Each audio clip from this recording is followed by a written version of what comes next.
ભરૂચમાં કમોસમી વરસાદ વરસ્યો અને વરસાદ વરસતાની સાથે જ ખેતીમાં જાણે તબાહી મચી હોય તે પ્રકારની તસવીરો ત્યાંથી સામે આવી રહી છે।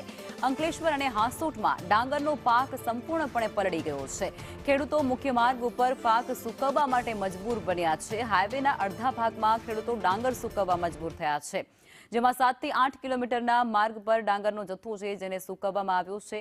ત્યારે ખેડૂતો આજે ડાંગરને નુકસાન પહોંચ્યું છે તેનો સર્વે કરી અને સહાય સરકાર કરે તેવી માંગ પણ કરી રહ્યા છે।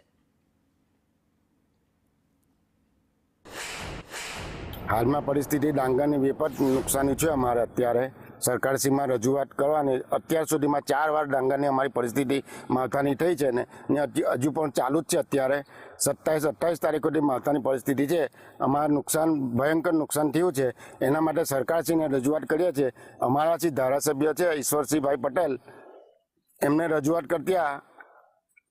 કરતા અમને એમની વિનંતી કે સરકારશ્રીમાં રજૂઆત કરે ને હાલની પરિસ્થિતિ જે ઉનાળામાં પરિસ્થિતિ હતી એ જ પરિસ્થિતિ અત્યારે થઈ છે અમારી।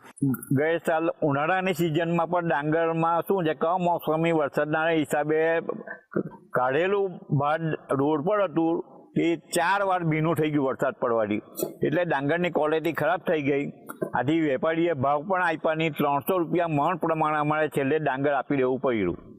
એ જ રીતે આ સાલ પણ ચોમાસાની સિઝનમાં પણ વરસાદ એટલો બધો હેરાન કરે છે કે અત્યારે પણ અમારું ડાંગર રોડ પર જ કાઢેલું છે તે પણ આ વરસાદ કમોસમી વરસાદમાં ભીનું થઈ ગયેલું છે, તો એની પણ અમને કંઈ સારો ભાવ મળે એવી શક્યતા લાગતી નથી। કમોસમી વરસાદ વરસવાને કારણે ખૂબ જ વ્યાપક પ્રમાણમાં ખેડૂતોને નુકસાન થઈ રહ્યું છે।